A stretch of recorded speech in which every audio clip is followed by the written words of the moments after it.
All right, let's get started with a little chabura on Hanukah.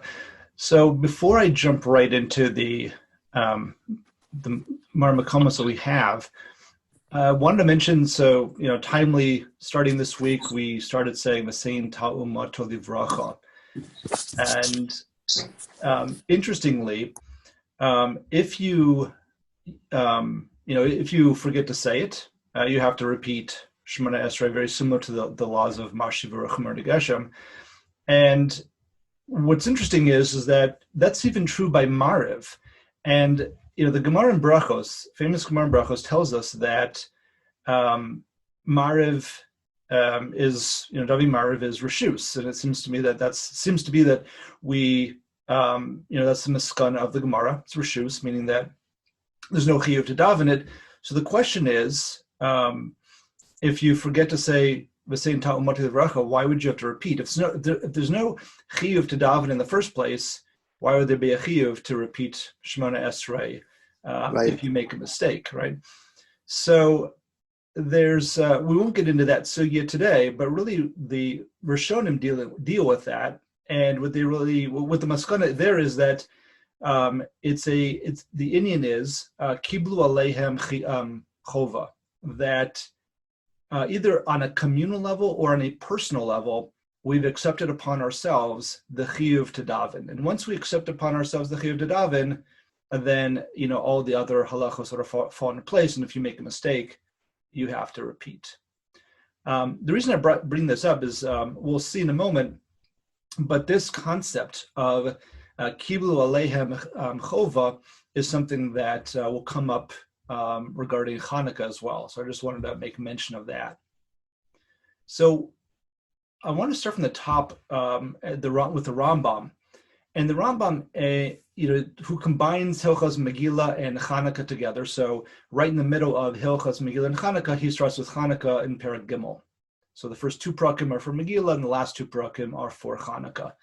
And he says, and he gives us a nice introduction to Hanukah. He says, "V'vay sheni k'shemalcha Yavan Gazru Gezeres Yisrael Bitu Dasam V'lo Hinichosem Lasak B'Torah." Right in the days of the Beis Hamikdash, you had the Greeks who were ruling over Eretz Yisrael, and they wouldn't allow us to be osek in Torah or in mitzvahs. So Pashtu Yadam B'Mamonam Unosehem Nichasu Lehechol. They were probably taxing us, improperly. They abducted children. They did all kinds of terrible things, and they even went into the Heichal of the Beis Hamikdash, and they did all kinds of terrible things there. But timu hataharas, right? They made it all unpure.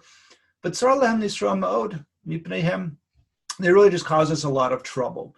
Ulachatzim lachatz gadol ad shirichem alehem elokei avosenu, right? Until HaKadosh Baruch Hu had rachmanos on us, v'hoshiyam yadam, and he saved us. V'yitzlam v'gavru b'nei Chashmonai konem agdolim, and the Chashmonaim, that family, rose up, and those who sort of were with them, v'haragum v'hoshiu Yisrael miyadam, and they went to war literally with the Yevanim, and they saved Yisrael from the Yevanim. V'amidu melech min haKohanim, and they stood up a king from the Chashmonaim, the Kohanim.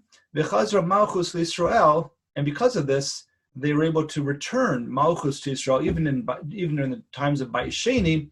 Yisrael Masayim Shana Ad HaChurban Hasheni. So for the last 200 years of the Beis Hamikdash, of the second Beis Hamikdash, there was a Malchus of Yisrael under the Chashmonaim until the Churban. So then the Rambam continues in the second halacha. He says, "Ukeshagavru Yisrael al oivehem yibdum bechofe bechorish kisev haya." Right. So when Yisrael was able to overcome, and sort of win the battle over the Yevanim, that was on the 25th of Kislev. V'nichnasu lehecho v'lo matzu shemen tahor b'mikdash ela pach echad v'lo haya bo lahadlik ela yom echad bilvad. Right, this is where the nace of Hanukah that we talk about, separate from the military victory, they only found the one small pach of shemen. They lit it. And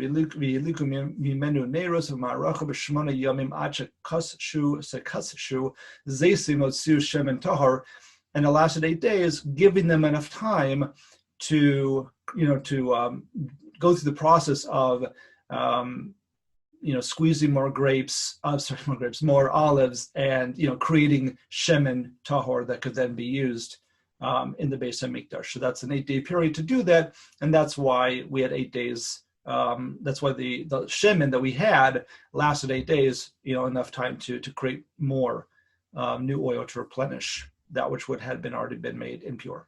Okay. So continuing on, weiter umipnei zeh hiskinu chachamim shaboso adar shehiyu shmonas hayamim elu shetchilasen chafei bekislev. So this is why chachamim were mitaken the holiday of Hanukah, and that it goes for 8 days, starting on the 25th of Kislev. You may simcha v'halel, right? We should be happy. We say halel every day. Madlikim bahem haneres be'erev al piskei habatim, and we light candles at the doorways of our houses. B'chol laila v'laila. Mishmonas haleilos aharos legalos hanes. We light that, right, in order to, sort of publicize, right, to show everybody and to reveal what nace happened. We're lighting our candles.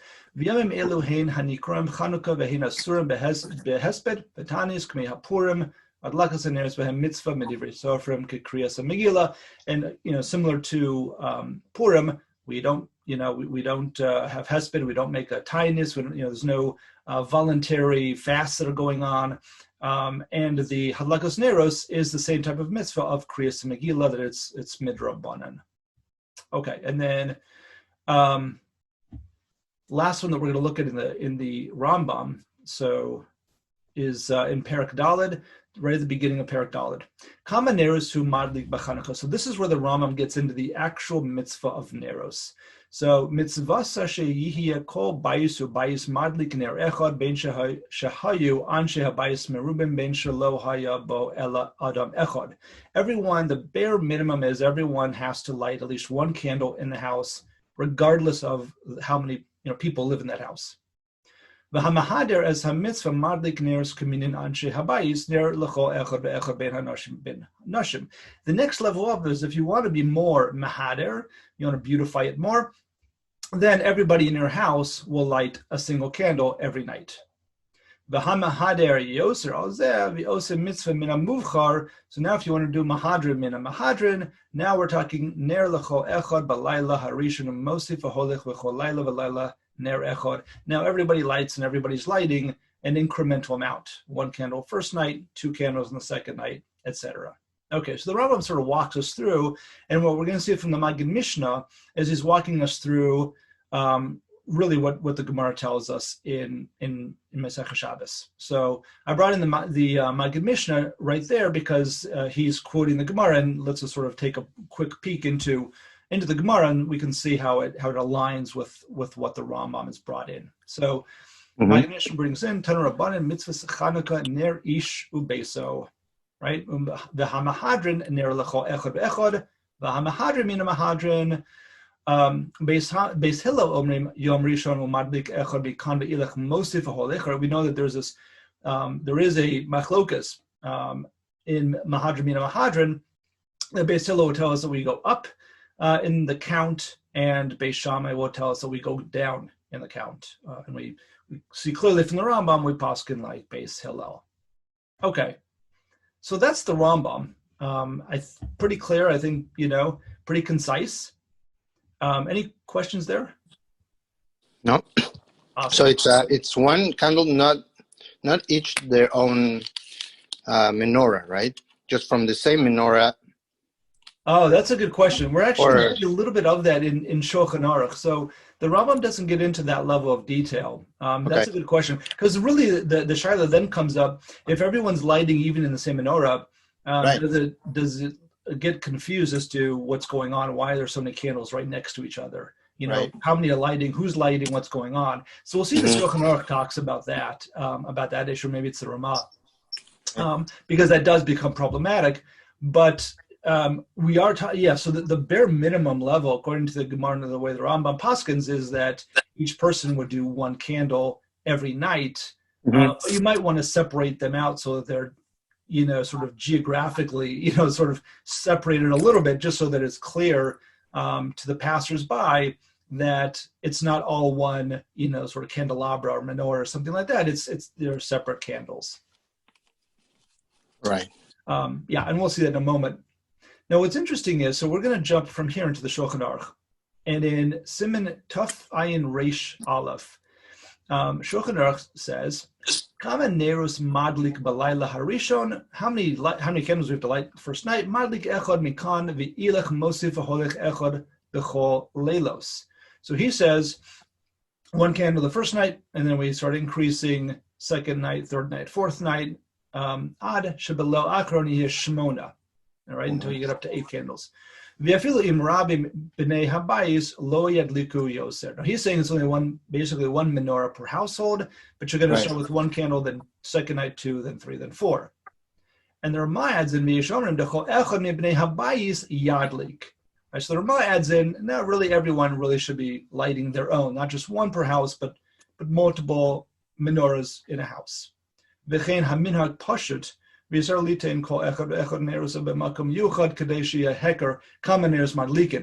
Ramah asks your question, really, right? Which is that everyone should be lighting in their own designated place so that it is very clearly understood. There's a heker of how many neros are actually being lit on each night. Yeah. So we'll pause here for a moment. And what's interesting is between the Shulchan Aruch and the Rambam, the Shulchan Aruch doesn't give us options. The Shulchan Aruch tells us we have to do mahadran mina mahadran. At least, sort of, or maybe it's not quite. It's an interesting shita in that the Mechaber himself just says one menorah, which isn't exactly right. Mahadran mina mahadran means everybody in the house, but the Ramah adds in everybody in the house. So certainly, according to the Ramah, for Ashkenazim, there is no option of ner echad, ner ishu beso. There's no, each person in the house is going to light 1 candle, each night. Those options are off the table, according to Shulchan Aruch and according to the Ramah. So I heard last week, Rav Asher Weiss was saying, and this is tying back to what I was mentioning earlier, that in one of his shiurim he was giving on Kibul Alehem Chova, that he said, it's interesting that Shulchan Aruch brings this down, and none of the Meforshim, none of the Nosei Kelev are talking about, hey, wait a second here, what about, Ner Ishu Beso, what's going on? And so Rav Asher Weiss says, I think what it is I think this is Kibul Alehem Chova. Over the centuries, we have taken upon ourselves communally that we light, each person in the house lights their own menorah. And so there is no other option because Kibul Alehem Chova. Once we accept upon ourselves that chiyuv, now there is no option, and we all keep doing, lighting our own menorah, 1 candle on the first night, 2 candles on the second night, et cetera, et cetera. Mm-hmm. Okay. But now I want to go a little bit weiter and talk, or understand a little bit more about where are we lighting? What goes on here? So if we look at, we're going to skip a few seifim, but stay in Tuf Ayin Reish Aleph, and in Sif Hey, the Mechaber says, Ner Hanukah manichu al Pesach hasamach l'Rishus Harabim mibechutz im habayis pacho pasuach l'Rishus Harabim manichu al pischo v'miesh chatzer lifnei habayis manichu al Pesach hachatzer.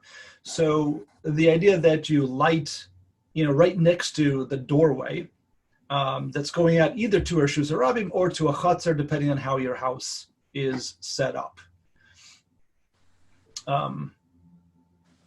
And I'm just going to go on. We're going to skip from there to Sif Zayin, where he continues a little bit more into this idea. And he says, Mitzvah lahanicho betefach hasamach lepezach mismol. So you have to do it, you want to light the candles, again, at the doorway, but very close, within the tefach, about 4 inches or so, to the left side of your doorway, right?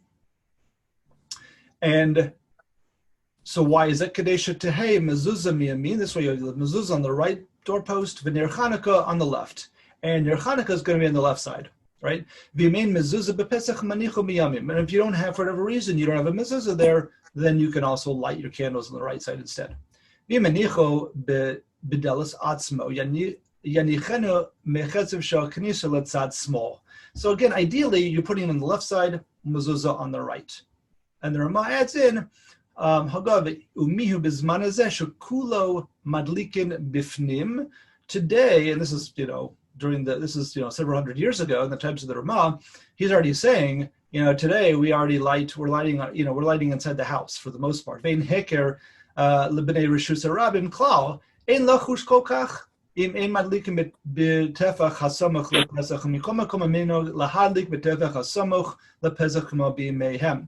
Now we're lighting inside, so at first he says, you know what, you probably don't have to be like right on that left side of the doorpost and all that. But then he says, but the truth is that this is the minhag that we have. We probably shouldn't be changing it. So it seems like according to the Ramah, we still want to do it, the left side of your door, even though you're doing it on the inside for everybody on the inside of the house. Okay. I'm just going to skip a little bit just to keep moving forward. And what's interesting is, and this is sort of as an aside, but back to the Machaber, he says, "Ubebeisa knesses manicho bekoso darom." Now, you probably have noticed that when you light inside the shul between Mincha and Mariv, where do they put the menorah? Not at a doorway, not at a window, but they do it on the south wall. So that's where you're supposed to do, and that's where your madlik and your mavorich there. Oh, wow, that's interesting. Why is that? So we're going to see the Mishnah Berurah is going to tell us that. Yeah. So the Mishnah Berurah, first Mishnah Berurah we're going to look at is Kadesha Tehei. So back up where we said in the Mechaber that we have to light near Hanukah on the left side, so that you have the mezuzah on the right, near Hanukah on the left. And then Mishnah Berurah says, "V'yihiyeh mesuvav b'mitzvos." This way you will be surrounded by mitzvahs. On the right side you have your mezuzah, on the left side you've got your Hanukah menorah, and you are surrounded. Mihu b'diavad im haniach ner Hanukah yamin yaza. Okay. But what I want to focus on is this idea, that we want to surround ourselves with mitzvahs. So there's something else going on here in terms of the placement of it. However, I don't want to scare anybody. In the next Mishnah Berurah that we're going to look at, Sifkat Namiches, it says ve'ein lishna, so we shouldn't change the minhag of where we place our menorah, even though we're really lighting for the inside now, not for the outside. The people on the inside of the house, not in the Reshus Harabim. It says u'mikol makom im yesh lo chalon hasamach l'Reshus Harabim nachon yoser she'anichanu sham kedei sheyeh heker libnei Reshus Harabim. So, and this is, I think, how most people do it today. Certainly in Eretz Yisrael, in those apartment buildings, they're still lighting at the doorway outside. That's great. Most of us here in the States are lighting by the window, and this is already brought down by the Mishnah Berurah about 100 years ago. That's become our minhag, right? Because you do it in the window, people passing by in the street can still see it. So you're doing it for those inside, and you're also doing it, for those who are on the outside, right? Yeah. One thing it says though is, right, so you see it from the outside of his same hanes im lo b'makam deshchicha hezika ayidezeh. Don't light your curtains on fire, right? You don't want to have hezek, you don't want to have damage caused because you're lighting right next to the window.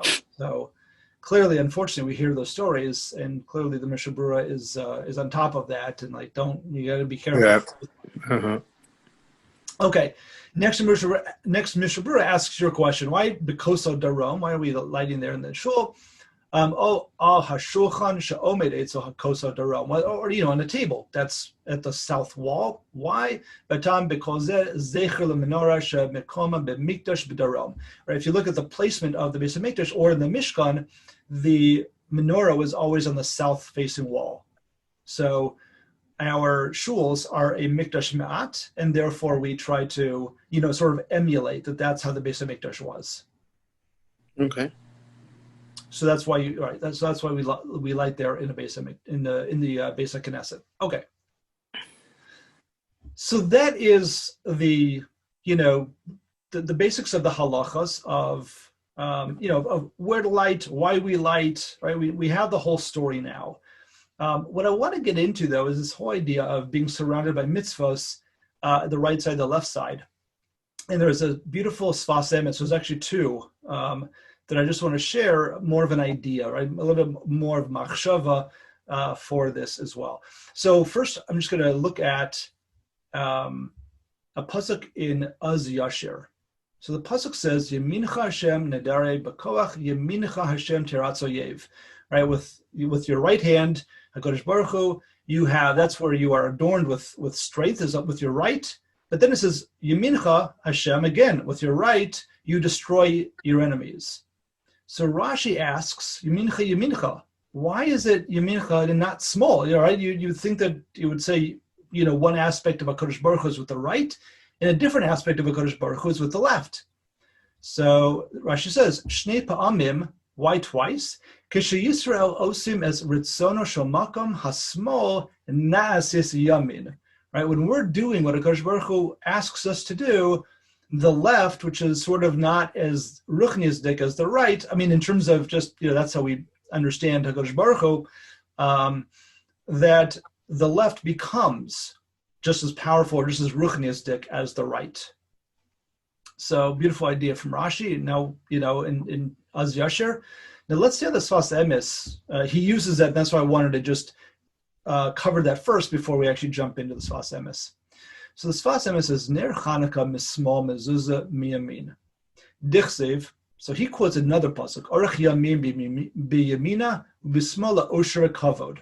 So that's another pasuk that we have, I think it's in Mishlei, that says that Orach Yamim, and I think that's more like Ruchnius, like we see Orach Yamim by different mitzvos, right? If we are, for instance, Kabedas Avicha Vesimecha, we do Leman Yarichun Yamecha. So there's an idea of, right, Arichas Yamim is by the right, and by the left is Osher Kabod, which is more of Gashmiistic. Okay. Perush, small, Masha Eininu Ikar, Rak Tofel, Lehayamin Shehu Ikar, right? That's the left is more tofel, is more of a secondary nature from the right, which is really the ikar of it all. Ulakach, olam hazeh nikra small, olam haba yamin. Okay.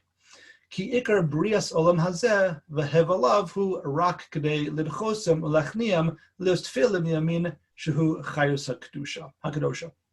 And really, the idea is that we're supposed to take the mundane of Olam Hazeh and and uplift it, right, and make it more sanctified, make it more kadosh.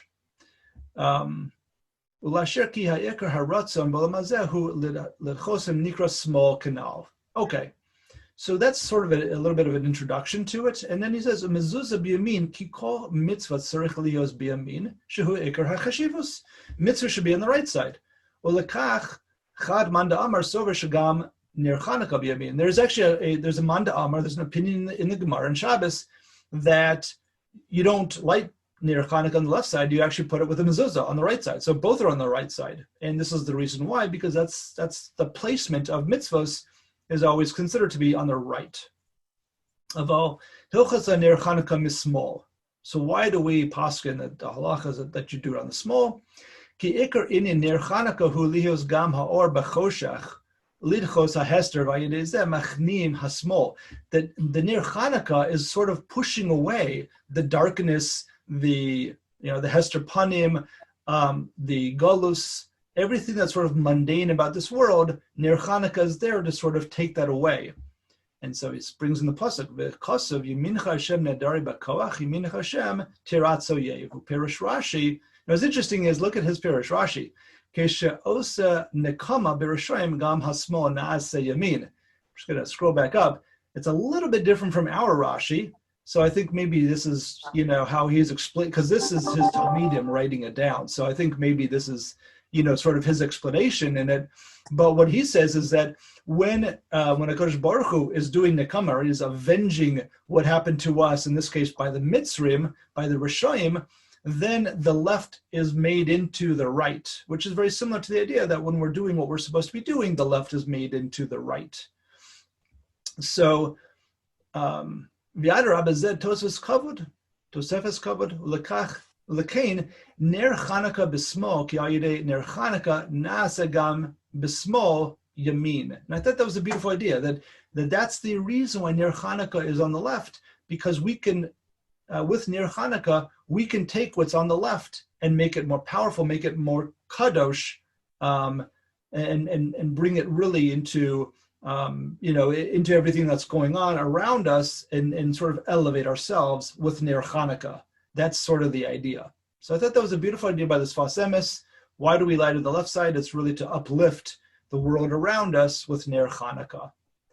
And one other thought along the same lines with the Sfas Emes, he says something interesting. He says, so I have the stanza from Ma'atzur that is relevant to Chanukah, Yevanim Nikutzu Alai, right? And in the last line here, it says B'nei Vina, right? Those the children, meaning the Chashmonayim, that were very wise to do what they did to stand up to the Yevanim. Yemei Shmona, the days of 8. What it should say is, and this is the Sfas Emes, be medactic here, it should say Shmona Yamim, right? There's 8 days. It's not the days of 8. What does days of 8 mean? Sfas Emes says that 8, we know, is symbolizes Lamayla Mina Teva, right? 7 is 7 days of the week, 7 days of the Maisa Bereshis. It's the mundane of the world. That's how the world works. It's Teva. If you want to go Lamayla Mina Teva, that's the 8th. That's like the 8th day before a bris, right? The bris is Lamayla Mina Teva. So he says, Yemei Shmona, that's Chanukah. Chanukah is days of 8, meaning days that represent the 8th, days that represent Lamayla Mina Teva. That's what Chanukah, that's the essence of Chanukah. And that's why the Paitan who wrote this said, Yemei Shmona. These are the days of 8. It's beautiful. So, wow. Nice. Yeah. So with that, we'll say, I'll wish you, anybody who listens to the recording, a lichtiger Chanukah, the lot of simcha.